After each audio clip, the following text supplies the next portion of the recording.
learn about another voice and culture of Taiwan with We Love Hakka. 现在就让我们一起加入客家风情，大家来讲客家吧。The grass dragon is part of a Hakka tradition that dates back thousands of years.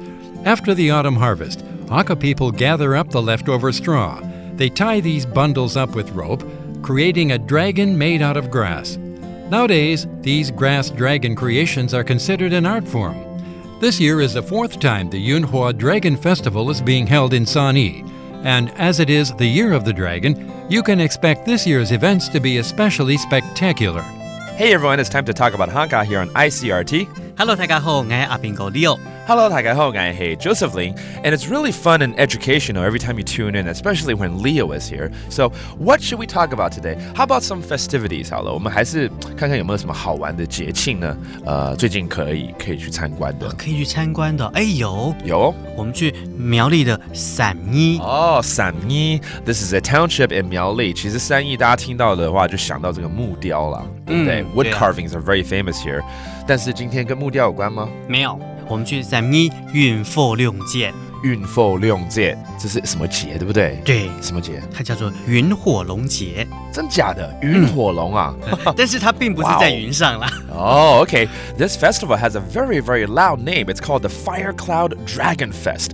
其实它这次在三义我们用一个艺术的呈现的方式我们把它用那个稻草把它编成龙的形状，然后在那个五谷大帝祭典的时候呢，都办了一个很盛大的活动。我会在路口把它做一个请龙啊、降龙的仪式，然后就祈求这个全民都能够平安啦，然后五谷丰收啦。了解 Okay, it's a symbol of bringing good luck and blessing to the township.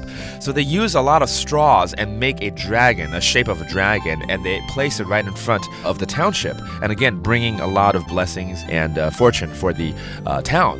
For the year to come, it's again called the Fire Cloud Dragon Fest, 也就是三义的云火龙节。对，而且它今年是第4年，那今年呢，而且又是龙年，所以他们的活动应该会非常非常的盛大。所以呢，这个听众朋友如果有机会的话，一定要好好把握时间，赶快去那边看一看咯。Okay, you gotta take this chance in a lifetime. This is the 4th year that they're doing this festival. Fire Cloud Dragon. 我们再重复一下这个节日怎么念呢？伞衣雲貨亮節。伞衣雲貨亮節。So there you go.